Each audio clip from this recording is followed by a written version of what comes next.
ብዙዎቻችን እነዚህን አራት ነገሮች ባለማወቃችን የአንድ ወር ትምህርት እስከ 4 ወር እስከ 5 ወር ከዛም በላይ ሊጨርስብን ይችላል።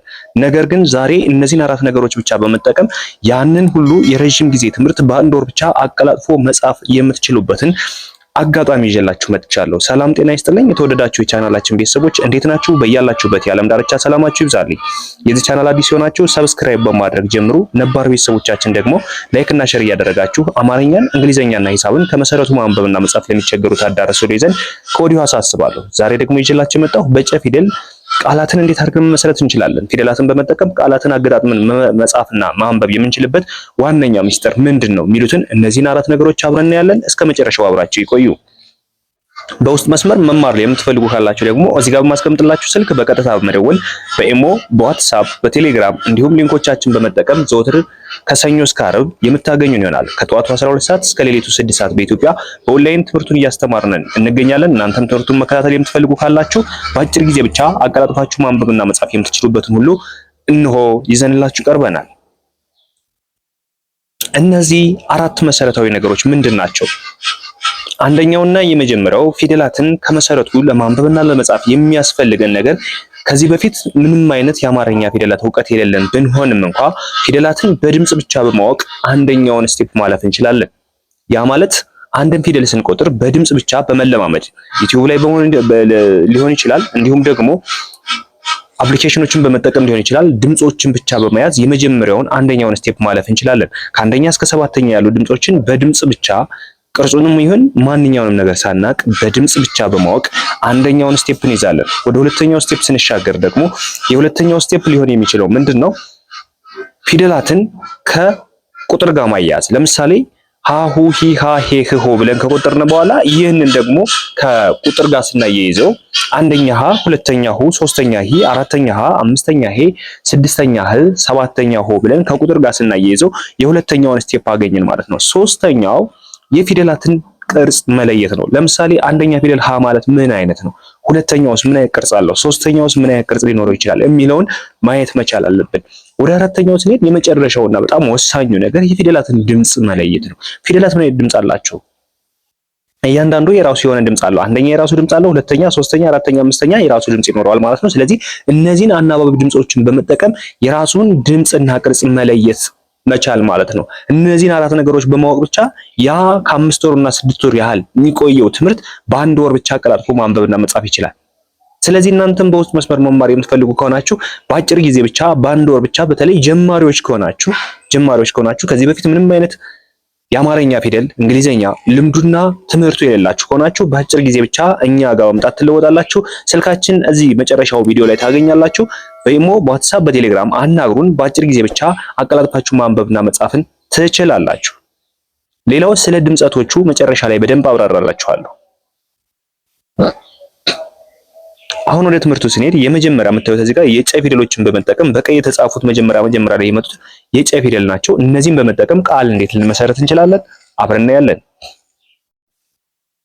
እዚህ ጋር እንደምታዩት የመጀመሪያው ጨ አለ፣ ከዛ ለ አለ፣ ከዛ ማ አለ። እነዚህን አገጣጥመን ስናነብ እንዴት ነው ልናነባቸው የምንችለው? መጀመሪያ ቅድም እንዳልኳችሁ ፊደላትን መለየት መቻል አለብን። ስለዚህ መጀመሪያው ጨ ነች፣ ሁለተኛው ለ ነው፣ ሶስተኛው ማ ነው። ስለዚህ እነዚህን ነገሮች በአንድ ላይ እንዴት እናገጣጥማቸው? መጀመሪያ ጨንና ለ እናገጣጥማቸው። ጨለ እንላለን፣ ጨለ። ከዛ ጨለ ካልነ በኋላ ማን ስንጨምርበት ጨለማ የሚል አንድ ቃል ይሰጠናል በቀላሉ። ጨለማ። ጨ ከዚህ ጋር አለ፣ ር ከዚህ ጋር አለ፣ ቅ ከዚህ ጋር አለ። ጨ የመጀመሪያ ፊደል ሲሆን ርና ቅ ስድስተኛ ፊደሎች ናቸው አይደለ? ስለዚህ መጀመሪያ ጨ እንላለን፣ ከዛ ር እንላለን። ጨር ይላል አይደለ? ሁለቱ ብቻ ጨር። ከዛ ቅ ስንጨምርበት ጨርቅ የሚል አንድ ቃል ይሰጠናል ማለት ነው። ጨርቅ የሚል አንድ ቃል ይሰጠናል። ከዚህ በመቀጠል ጨ የመጀመሪያ፣ ከ አራተኛ፣ ኝ ስድስተኛ። መጀመሪያ ጨንና ከን እናያይዘው ጨካ ይላል አይደለ? የጨ ቤትና የከ ቤት ስናገናኛቸው ጨካ ይላል። ከዛ ኝ ስንጨምርበት ጨካኝ የሚል ቃል ይሰጠናል። ከዚህ ቀጥሎ የምናገኘው ጨ የመጀመሪያ አለ፣ ም ስድስተኛ አለ፣ ሯ ስምንተኛ አለ፣ ል ስድስተኛ አለ። ስለዚህ መጀመሪያ አሁንም ማድረግ ያለብን የመጀመሪያ ፊደሉን ማወቅ ነው፣ ሁለተኛውን መደረብ ነው፣ ሶስተኛውን መቀጠል ነው። ስለዚህ ጨ ካልነ ከዛ ምን ጨምርበትና ጨም ከዛ ሯን ጨምሩበት። ጨም ካልነ በኋላ ሯ ስንጨምርበት ጨምሯ ይላል አይደለ? ጨምሯ።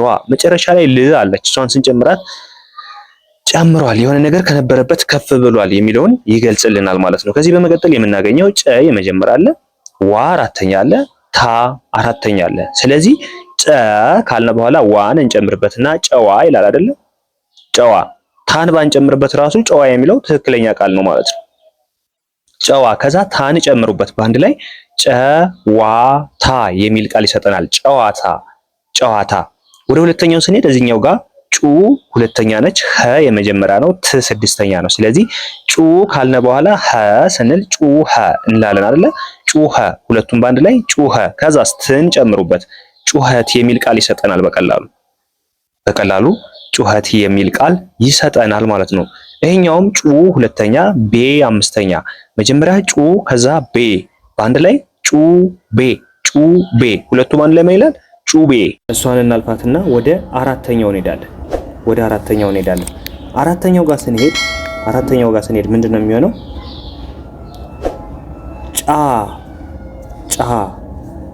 ጫ። አራተኛው ጫ ይሆናል ማለት ነው። አራተኛው ጫ ይሆናል። ጫ ካልነ አራተኛው ምንድነው የሚሆነው? እዚህ ጋር እንደምታዩት ጫ የመጀመሪያ፣ ል ስድስት፣ ቱ ሁለተኛ። ስለዚህ በአንድ ላይ ስናነባቸው ምንድነው የሚሆኑ? ጫልቱ የሚል ቃል ይሰጠናል ማለት ነው። ጫልቱ። ስለዚህ ጫ እና ል በአንድ ላይ ስናነባቸው ጫል።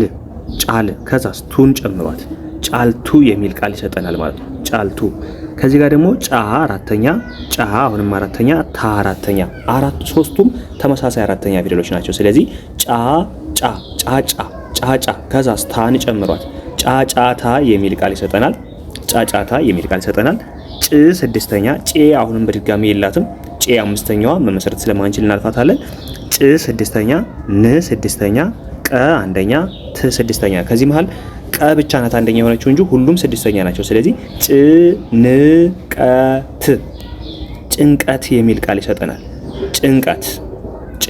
እዚህ ጋር ን ትዋጣለች። ብዙ ጊዜ የን ፊደል መሃል ላይ ከመጣች ትዋጣለች። ስለዚህ ጭንቀት ነው አይደል? ምን ነው ን ግን በድምጽ ባትገኝም በጽሁፍ ግን አትቀርም። ምክንያቱም በጽሁፍ ከሌለች ይህ ቃል የሚሰጠው ጭቀት ነው እንጂ ጭንቀት የሚል ቃል አይሰጠንም ማለት ነው። ስለዚህ መሃል ላይ የሚዋጡ ድምጾችን በጽሁፍ ጊዜ ማንም ሰው ማስቀረት የለበትም። ሁሌም በድምጽ ቢዋጡም እንኳን በቅርጽ አብሮ ጽሁፍ ላይ ይወጣሉ ማለት ነው።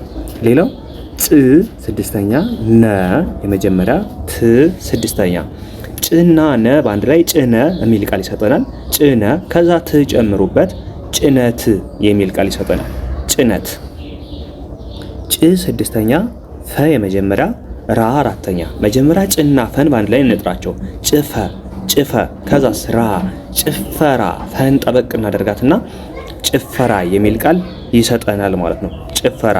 አሁንም ጭ ላይ ነን። ጭ ስድስተኛ፣ ቆ ሰባተኛ፣ ና አራተኛ። መጀመሪያ ጭና ቆን በአንድ ላይ እናያይዛቸው። ጭቆ በሉ። ጭቆ ከዛስ ና ጭቆና። አሁንም ቆ ጠበቅ ትላለች። ጭቆና ለቀቅ ካረግነው ጭቆና ነው የሚሆንብን። ስለዚህ ቆን ጠበቅ እናደርጋትና ጭቆና የሚል ቃል ይሰጠናል። ጭና ቆ በአንድ ላይ ጭቆ፣ ከዛ ና በአንድ ላይ ጭቆና የሚል ቃል ይሰጠናል። ሌላው ጭ ስድስተኛ፣ ማ አራተኛ፣ ሪ ሶስተኛ። ጭማሪ ይላል አይደለ? ጭማሪ። ጭና ማ በአንድ ላይ ጭማ፣ ከዛ ሪን ጨምሯት ጭማሪ የሚል ቃል ይሰጠናል ማለት ነው በቀላሉ። ሌላው ጭ ስድስተኛ፣ ብ ስድስተኛ፣ ጥ ስድስተኛ። በተመሳሳይ ስድስተኛ ፊደሎች ናቸው። ስለዚህ እነዚህ ጭብጥ በአንድ ላይ ጭብጥ የሚል ቃል ይሰጠናል ማለት ነው። ጭብጥ የሚል ቃል ይሰጠናል። ከዚህ ቀጥሎ የምናገኘው ጮ ሰባተኛ፣ ማ አራተኛ። በአንድ ላይ ጮማ የሚል ቃል ሰጠን ማለት ነው በቀላሉ። ከዚህኛው ደግሞ ጮ ሰባተኛ፣ ቤ አምስተኛ። ጮቤ እንላለን ማለት ነው። ጮቤ በቀላሉ። ይሄ ደግሞ ጮ ሰባተኛ፣ ራ አራተኛ። በአንድ ላይ ጮራ። ሁለቱም ጮራ የሚል ቃል ይሰጠናል። ጮ ሰባተኛ፣ ሀ የመጀመሪያ፣ ት ስድስተኛ። በአንድ ላይ ች ነች። ስለዚህ ጮኸች የሚል ቃል ይሰጠናል ማለት ነው በቀላሉ። እንደዚህ እያደረገ ቃላትን በማገጣጠም ሁለትና ሶስት ፊደላትን በመጠቀም ብቻ ለጀማሪዎች ከዚህ ከፍ ያላችሁ ደግሞ ከዚህ በላይ 5-6 ፊደልን በመጠቀም ቃል መመስረት ይቻላል። ነገር ግን ለጀማሪዎች ይህ በቂ ነው። መጀመሪያ ጀማሪዎች ከሆናችሁ ፊደላትን በደንብ አቀላጥፋችሁ ማወቅ ከቻላችሁ ከዛ በኋላ ደግሞ የመጀመሪያ ስራችሁ 2 ፊደል ባንድ ላይ በማገጣጠም 3 ፊደል ባንድ ላይ በማገጣጠም ቃል መመስረት ማለት ነው። በእንደዚህ አይነት ቀለል ባለ ሁኔታ አማርኛን ከመሰረቱ ማንበብና መጻፍ እየተቸገራችሁ ያላችሁ በአጭር ጊዜ አቀላጥፋችሁ ማንበብና መጻፍ ትችላላችሁ። በተለይ በውስጥ መስመር መማር ለምትፈልጉ ደግሞ እዚህ ጋር ማስቀምጥላችሁ ስልክ በቀጥታ መደወል በኢሞ፣ በዋትስአፕ፣ በቴሌግራም ታገኙኛላችሁ። ለጀማሪዎች ልዩ ድጋፍ እንሰጣለን። በአጭር ጊዜ ብቻ አቀላጥፋችሁ ማንበብና መጻፍ የምትችሉበትን ሁሉ አዘጋጅተን ጨርሰናል። ምዝገባ ላይ ነን። እናንተም በውስጥ መስመር ለመማር ዝግጁ ከሆናችሁ እኛም እንቀበላችኋለን። በአጭር ጊዜ አቀላጥፋችሁ ማንበብና መጻፍ የምትችሉበትን ሁሉ አማራጮች ይዘንላችሁ ቀርበናል። አብራችሁ ስለነበራችሁ ከልብ አመሰግናለሁ።